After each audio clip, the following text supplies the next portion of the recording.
नमस्ते दोस्तों, मैं विकास कुमार स्वागत करता हूं आप सभी को जीएस की नेक्स्ट प्रैक्टिस सेट में।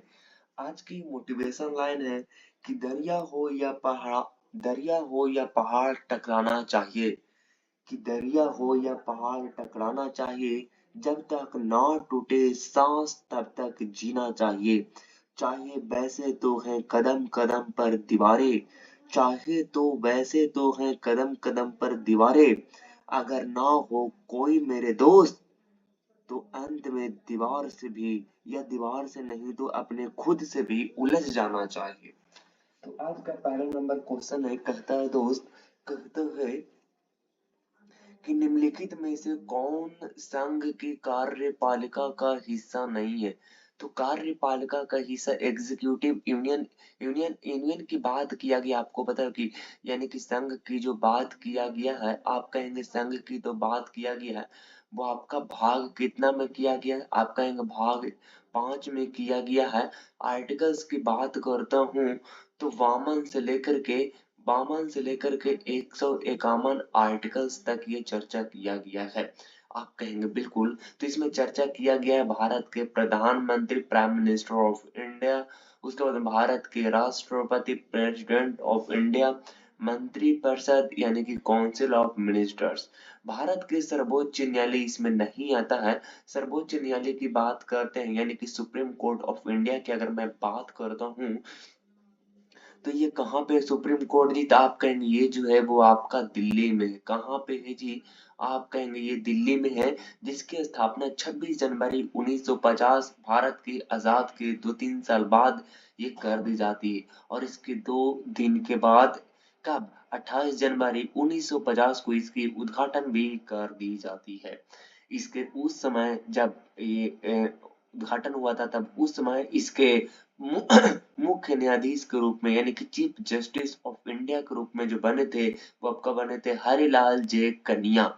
कौन बने थे जी, हरिलाल जे कनिया बने थे।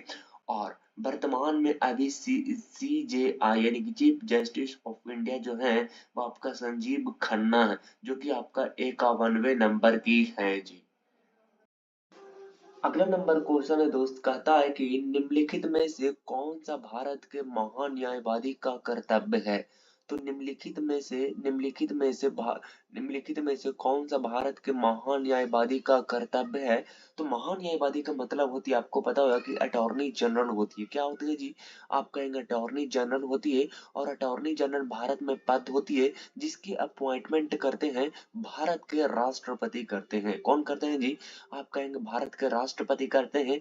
आर्टिकल्स नंबर 76 के तहत अटॉर्नी जनरल वो पद है जो भारत का सबसे सबसे बड़ा कानूनी अधिकार है। यानी कि आप कह सकते हैं कि सरकार का सबसे बड़ा कानूनी सलाहकार के साथ साथ आप कह सकते हैं कानूनी अधिकारी भी सबसे बड़ा होते हैं, यानी कि देश का कानूनी पद भी होती है। तो इनका राइट आंसर हो जाएगा कानूनी मामलों पर भारत सरकार को सलाह देना। क्या जी, कानूनी मामलों पर भारत सरकार को सलाह देना है। अगला नंबर हमारे पास क्वेश्चन है, कहता है दोस्त कि कोंकण तट में रहने वाले लोग तापमान की चरम सीमा और मौसमी आवर्तन का सामना क्यों नहीं कर पाते हैं। तो क्यों नहीं कर पाते हैं, क्योंकि ये तटीय स्थिति पर रहते हैं।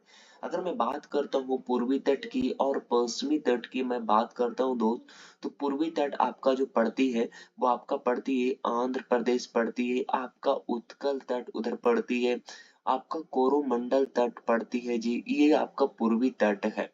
अगर मैं बात करता हूँ पश्चिमी तट की बात करता हूँ, तो ये मालाबार तट आती है, आपका कन्नड़ तट आती है, आपका काठियावाड़ तट आती है। कितना आते, काठियावाड़ तट आती है। तो राइट उत्तर हो जाएगा option number C. Option number C बिल्कुल करेक्ट जवाब हो जाएगा। अगला नंबर क्वेश्चन है, कहता है दोस्त कि डैश सबसे गहरा भू परिस्थित और पूरी तरह से संरक्षित बंदरगाह है। तो पूरी तरह से संरक्षित बंदरगाह आपका कांडला बंदरगाह है जी, नहीं जी। मुंबई बंदरगाह है जी, नहीं जी। पारादीपीय बंदरगाह है जी, नहीं जी। आप कहेंगे विशाखापत्तनम बंदरगाह, जो कि कहाँ है जी, आप कहेंगे ये जो है वो आपका आंध्र प्रदेश में है। अगर मैं बात करता हूँ कि इंडिया में इंडिया में कुल कितनी बंदरगाह है जी? तो आपका इंडिया में कुल 13 बंदरगाह है, जिसमें से सबसे प्राचीन सबसे सबसे प्राचीन अगर बंदरगाह की बात करें तो सबसे प्राचीन बंदरगाह की अगर मैं बात करता हूँ तो सबसे प्राचीन बंदरगाह जो है वो आपका लोथल है। क्या है जी? आप कहेंगे कि ये जो है वो आपका लोथल बंदरगाह है। क्या है? लोथल बंदरगाह है जी। क्या है जी? लोथल बंदरगाह है जी। तो इस क्वेश्चन का बिल्कुल सही जवाब ऑप्शन नंबर बी बिल्कुल करेक्ट जवाब हो जाएगा। अगला नंबर क्वेश्चन है दोस्त, कहता है कि आम तौर पर कुल मांग पर सरकारी खर्च में वृद्धि की तुलना में करों में कमी का डैश गुणक प्रभाव होगा। तो कौन होगा जी? आप कहेंगे ऑप्शन नंबर बी छोटा स्मॉलर होगा। अगर मैं बात करता हूँ अर्थशास्त्र यानी इकोनॉमिक्स की बात करता हूँ, तो इकोनॉमिक्स के जनक आपको पता होगा कि इकोनॉमिक्स के जनक किसको माना जाता है जी? तो आप कहेंगे एडम स्मिथ को माना जाता है। किसको माना जाता है? तो आप कहेंगे एडम स्मिथ को माना जाता है, जिन्होंने एक बुक लिखी थी। क्या लिखी थी? आप कहेंगे एक इन्होंने बुक लिखे थे जिसका नाम है वेल्थ ऑफ नेशन। क्या नाम है जी? आप कहेंगे इसका जो नाम है आपका नाम है वेल्थ, आप कहेंगे वेल्थ ऑफ, क्या नाम है? वेल्थ ऑफ नेशन नाम है। क्या नाम है? Wealth of nation. अर्थशास्त्र को दो भागों में डिवाइड किया गया है, एक तो माइक्रो इकोनॉमिक्स में और एक मैक्रो इकोनॉमिक्स में। किसमें? माइक्रो इकोनॉमिक्स में और मैक्रो इकोनॉमिक्स, यानी कि माइक्रो इकोनॉमिक्स को बोलते हैं व्यष्टि अर्थशास्त्र, यानी कि व्यष्टि अर्थशास्त्र यानी कि माइक्रो इकोनॉमिक्स के जनक माने जाते हैं अल्फ्रेड मार्शल। क्या माने जाते हैं? अल्फ्रेड मार्शल को माइक्रो इकोनॉमिक्स के जनक माने जाते हैं।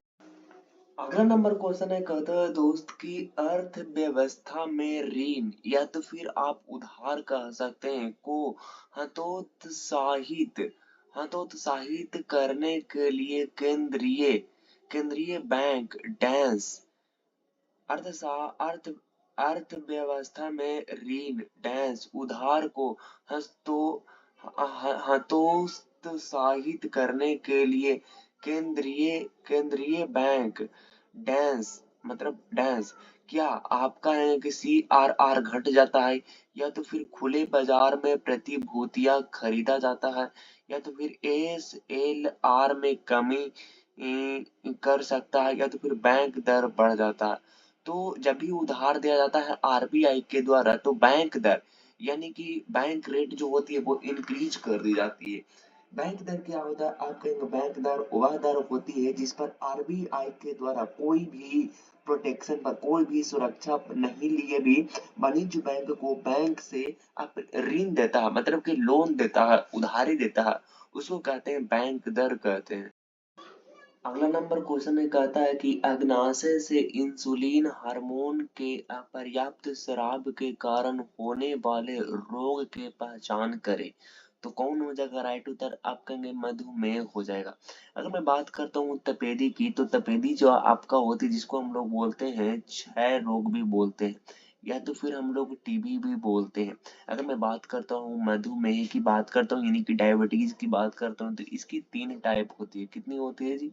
आप कहेंगे 3 टाइप होती है। टाइप जो होती है वो आपका 1 होती है, उसके बाद में आपका टाइप जो होती है वो आपका 2 होती है, और एक तीसरी टाइप होती है जो कि गर्भवती महिला को जब होती है तो उसको कहते हैं, उसको क्या कहते हैं जी? आप कहें गर्भकालीन, क्या कहते हैं? गर्भकालीन मधुमेह कहते हैं। क्या कहते हैं जी? गर्भकालीन मधुमेह कहते हैं। क्या कहते हैं? गर्भकालीन मधुमेह कहते हैं। अगर मैं पित्त की पथरी की बात करता हूँ, पित्त की पथरी, तो पित्त की पथरी जो होती है वो आपका कैल्शियम कैल्शियम ऑक्सीलेट से होती है। क्या होती है? कैल्शियम ऑक्सीलेट से। अगला नंबर क्वेश्चन है कहता है कि 2011 की जनगणना के अनुसार कुल वैश्विक आबादी आबादी की कितनी प्रतिशत जनसंख्या भारत में है? तो 2011 की जनगणना के अनुसार भारत में कुल वैश्विक आबादी आबादी की कितनी प्रतिशत जनसंख्या भारत में है? तो कितनी प्रतिशत भारत में है जी? आप कहेंगे कितना है जी? आप कहेंगे 17.5% है। क्या है जी? 17.5% है। अगर मैं बात करता हूँ 2011 की, अगर मैं बात करता हूँ 2011 की, मैं अगर बात करता हूँ दोस्त 2011 की बात करता हूँ, तो 2011 2011 की जब जनगणना हुई थी तब उस समय जो आपका मुख्य आयुक्त थे कौन थे जी? आप कहेंगे उस समय के मुख्य आयुक्त जी जिसका नाम क्या था जी? आप कहेंगे सी चंद्र मौली। क्या नाम था जी? आप कहेंगे सी चंद्र मौली था। कौन था जी? आप कहेंगे सी चंद्र मौली था। अगर मैं बात करता हूँ 2011 में जो जनगणना हुई थी वो भारत की कितनी नंबर की जनगणना थी? तो आप कहेंगे ये 15वीं क्या थी? 15वीं आपका जनगणना थी। क्या थी जी? आप कहेंगे 15वीं जनगणना थी। अगर मैं बात करता हूँ कि 2011 के अनुसार स्वतंत्र भारत की स्वतंत्र भारत की आपका जो ये भारत की जनगणना थी, लेकिन स्वतंत्र भारत की अगर मैं बात करता हूँ तो ये 7वीं जनगणना थी। कौन सी थी जी? आप कहेंगे 7वीं जनगणना थी। अगला नंबर क्वेश्चन है, कहता है दोस्त कि अक्टूबर 2024 में डॉक्टर विवेक देवराय का निधन हो गया। इनका इनका संबंध किस क्षेत्र से था? तो किस क्षेत्र से था? खेल से था? बिल्कुल भी नहीं। राजनीति से था? बिल्कुल भी नहीं। विज्ञान से था? बिल्कुल भी नहीं। अर्थशास्त्र था? जी बिल्कुल अर्थशास्त्र से था। अगर मैं विवेक देव राय की बात करता हूँ तो विवेक देव राय को 2015 में, कब जी? आप कहेंगे 2015 में, आप कहेंगे 2015 में पद्मश्री, क्या जी? पद्मश्री से इनको नवाजा गया था। और विवेक देव राय को प्रधानमंत्री की आर्थिक सलाहकार परिषद के अध्यक्ष थे। कौन थे जी? विवेक देवरा प्रधानमंत्री के आर्थिक सलाहकार परिषद के अध्यक्ष थे। अगला नंबर क्वेश्चन है, कहता है कि 29 अक्टूबर को नौवां आयुर्वेदिक दिवस मनाया गया। नौवे आयुर्वेदिक दिवस की थीम जो थी वो आपका थी वैश्विक स्वास्थ्य के लिए आयुर्वेद नवाचार। हालांकि आपको पता होना चाहिए कि 29 अक्टूबर को धन्वंतरी के जयंती पर, यानी कि धन्वंतरी ऐसे भी लिखते हैं कि जयंती पर जो है वो ये मनाई जाती है। आज के लिए होमवर्क का क्वेश्चन है कि सीएजी का कार्यकाल यानी कि टेन्योर कितनी है?